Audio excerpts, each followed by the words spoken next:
The Blueprint. An absolute must-see. Now, first of all, I want to welcome you all to what? Michigan. That's what recruits want for Christmas. We on the list again. Stay tuned, keep your eyes glued, make sure you listen in. John Reeves is doing this thing, the Blueprint gets it in. Who could possibly have it better than us? Nobody. Michigan Man right here. Listen, we got some press coverage footage here at the Blueprint. We try to give you the latest and the greatest news on Michigan. So follow on Periscope, follow on Facebook Live, follow on Twitter at Rashawn Reeves. You see it right there at the bottom. Hey, listen, we try to keep you connected. Subscribe to the YouTube channel. You can see the full press conferences from different coaches, different players, all throughout the season. We're here to give you that. So listen, I've talked enough. Stay connected to the website, theblueprintmichigan.com. I love you, Wolverine Nation, and just try to keep you connected with all the latest and greatest info. Let's go into a press conference right now. Can you talk about the kind of depth you were building on Saturday with all the guys that you got in the game? Well, first to start with, I mean, many players played and played well. Tremendous for morale. Guys that worked extremely hard all August got to contribute, so it's good for our team. Next to John Adam. Jim, kind of along those same lines, and past few years before you arrived, the wait till they get experience thing was kind of a common theme. 17 guys play Saturday. I mean, what has been the difference, I guess, when you look at the ability to play young guys as opposed to a few years ago when those young guys weren't really getting a lot of reps? I can't comment specifically about a couple of years ago, but as you know, we talked about it. There's a meritocracy on who plays, and by your effort, by your talent, you will be known. And positions on the depth chart, when they go into the game, what the roles are based on that. Jim, the team struggled a little bit the first maybe series and a half to run the football. What changed for you guys? It just seemed like all of a sudden, once Wilton connected that one third down pass, it just started clicking for the offensive line and clicking for the blockers on the outside. What was the difference? The third down, the fourth play of the game? Yeah, I think it was he connected the pass, but it seemed like as soon as that happened, the offensive line, everything started working for the running game too. Yeah, that was the fourth play of the game. Yeah. Over here, Rachel. Jim, do you have any updates on Brian Monet and Taco Charlton, and if they're going to be available for this week? I don't think either one will be available this week. And with that, if they're not available, how does the defensive line need to regroup depth-wise and get ready for this game, depth-wise? I think Mo Urso returned to action. Ryan Glasgow played very well in the football game, so did Chris Wormley. There's talented players at that position. And I don't think that Brian Monet and Taco will be out. It's hard to say at this point, so I don't have an update of how long they'll be out, but I don't anticipate them playing this weekend. Over to your right, Coach Nick. Jim, with that, you guys had him when you played a little bit of offense, a little bit of defense. With a couple guys out, do you think he'll maybe get more on defense at this point? That's possible. Yeah. Do you like what you see from him as an interior tackle, in that line? Yeah, he played well. He played more snaps on offense, but he's somebody that played in the game, played well, stood out as a very good player in the game. Coach front left here, Chris. It seemed like Grant Newsome was always downfield getting to the next level. Can you talk about his play and the play at the left side of the line there, the young guys? Grant continues to be one of our top linemen. Kyle Kales played extremely well at the right guard position.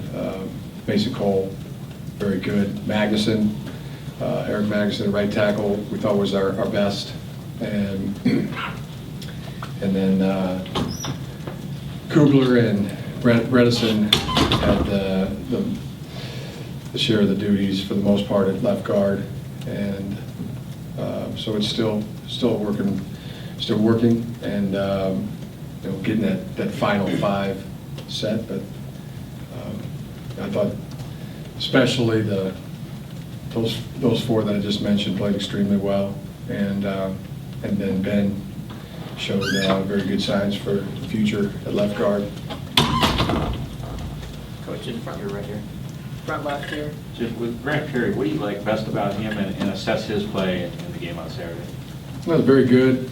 He also contributed on special teams, 11 downs on special teams. He's been a player that's been in the lineup all camp, every day, every practice. His efficiency, his play was very good on Saturday. Thought he stood out as well. Coach, I know you mentioned it briefly on Saturday, but wanted to ask you what it meant to get Michael Hirsch in the game, and what it's been like to work with him this much at camp, his attitude. Oh, very positive, very positive, very all positive around Michael, and he's been good in practice. He was good in the game. Has a great attitude, and all good being around him. And Chris Evans mentioned yesterday or Saturday that you have a separate locker room for the freshmen during camp when they first get there. How long have you been doing that, and what's the purpose behind that? There's a pretty big age difference between freshmen and seniors and fifth-year seniors. I like the class being able to come in, develop leadership, and be a group, not get out into the varsity locker room. So there's a varsity locker room and a freshman locker room. It's really that simple. But several reasons why I think it's good, and been doing it a while. Yeah. Coach, back over here to your left, Adam. Jim, last week when I asked you about Bib Poggi, this past game looked like things were probably running pretty smoothly for you. So just wondering, did you have to talk with him? Did you consult with him over anything? And just kind of looking to get more understanding of his role and the way that you will interact with him during game days? Yeah, we consult. We didn't consult during the game, and good man. Great to have on the team. But you were saying, like, with specific things that you would go to him with, there wasn't anything from this game that you went with? Yeah, I mean, as I tried to explain to you last week, I hope that, I don't know if this is going to be an every week thing for the press conferences, but this is a team effort. Everybody does a little, and it all adds up to being a lot. I mean, I don't think we share everybody's job description, but everybody's doing their job, and Biff's is a key member like everybody. I mean, everybody on our staff. There's no little people. Everybody has a role and contributes.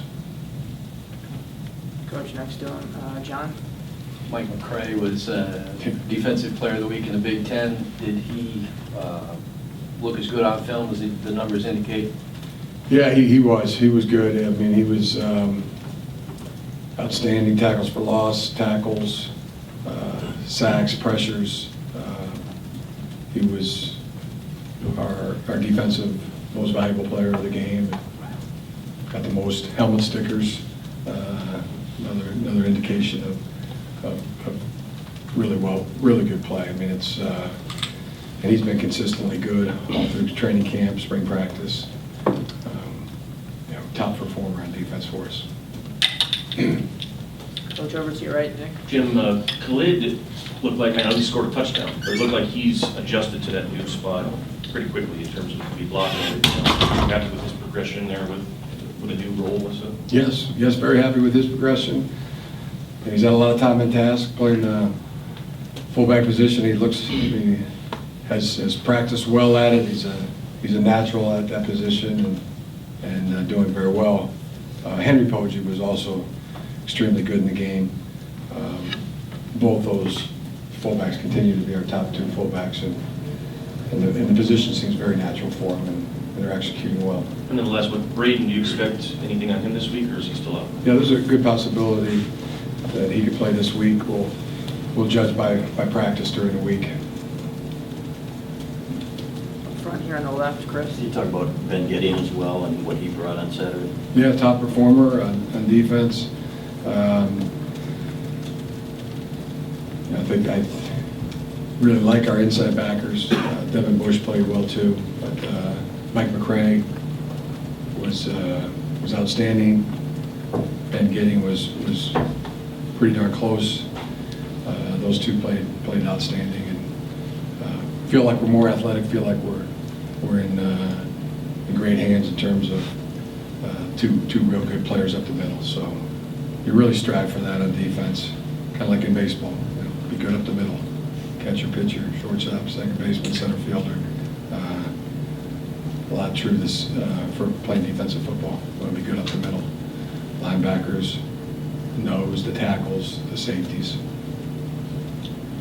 Delano played really well on Saturday too. Mm-hmm. How much did it help to have someone his size and speed? It seemed like he played very close to line of scrimmage, was able to make a lot of plays in that box for you guys. Yeah, he's physical as a safety and can cover on the back end. Made a great play, interception, return for a touchdown. Him and Channing Stribling both stood out in that way. But they played, the rest of the downs were real good too. Stribling and Hill both played, had real good games for themselves. Time for a couple more questions. Start over here on the left, Adam. Jim, addressing the running back play, Karan as well got some carries. He showed a little bit last year. Just your confidence in the ability of the running backs, the depth of the running backs. Mm-hmm. Growing and getting better. Feel like that's a position that's ascending, and Chris Evans was extremely good. Even better when you watch the tape. Thought it was good things to get better at. Ty Isaac thought he had a good ball game for himself. Karan had some real good carries, and Kingston Davis showed some things there at the end of the ball game. So we know what Davion can do, and we'll expect him back in the lineup this week. Again, much like Ben and a few guys, you got to see what practice looks like, but yeah, that position's coming along. Front, Mark. Mm-hmm. What did you see out of Jabril in terms of him moving? I mean, did you see the effect that was having in terms of them getting quiet, getting set, and watching where he was and trying to identify him? Really good. Jabril was, look at our top performers of the game, but I think Mike McCray, Jabril, Wilton Spate, those three. Jabril did it on defense and special teams, but showed up in the backfield, putting pressure on the quarterback, in coverage, in the return game on special teams, and in the cover game on special teams, and on kickoff. So, those three were outstanding. And Brandon Watson, another top performer defensively and special teams. Jabril wants to always do more. It seems like every time we talk to him, he says, "I want to do more." Did you have to kind of sometimes say, "Okay, you don't need to, push this much," like in a blowout situation or something? He wants to keep going. He was up there tied for the most plays in the game, and don't have to convince me. I'm all for Jabril doing more. Coach in the middle, Matt. Just two more injuries you haven't talked about yet. Noah Furbush and Drake Johnson. Can you update us on what their status is? Yeah, they were both out for the ball game this past week. We'll see where they're at this week. Noah may be working through something a little bit longer than Drake. We'll see. And along those lines too. Make the comment about Jordan Lewis again. I'll reiterate that. That was my decision based on he was getting close to being healthy enough to play in the game. He was working through something, had nothing to do with any off-field suspension. Heard about Ed Cunningham got way out over his skis, speculating that it was some kind of suspension. Jordan Lewis is one of the finest guys we have on the team. Football character and off the field character. just total character. So there's few, if any, better than Jordan Lewis. So just wanted to clarify that for the record. All right. Coach, we saw what your defense looked like without Brian Glasgow toward the end of last season, and then he returned Saturday. What does he add? How is your defensive line different with him in there? I mean, he was one of our top performers last year. So when he's in there, we got one of our top defensive linemen in there. When he's not, we don't. So it's a big difference. And then with Kareem Walker, do you have an update on his status? We didn't see him Saturday. I mean, he's working through some things academically, and we're less football and giving him the ability to concentrate on academics for the next weeks, and we'll get some progress reports. But I want to make sure that he's doing the job in that regard before football full time or half the time. So full-time academics. All right. Thanks, Coach. Okay, thanks. Thanks, Coach. Who could possibly have it better? You heard us. Until next time, join us. Make sure you subscribe to this channel. Hey, we trying to keep you connected. Who could possibly have it better than us? Nobody. Go Blue. Be sure to tune into The Blueprint every week with Michigan Man Ray for the latest with Michigan football. Subscribe to his channel and stay connected. It's The Blueprint. An absolute must-see.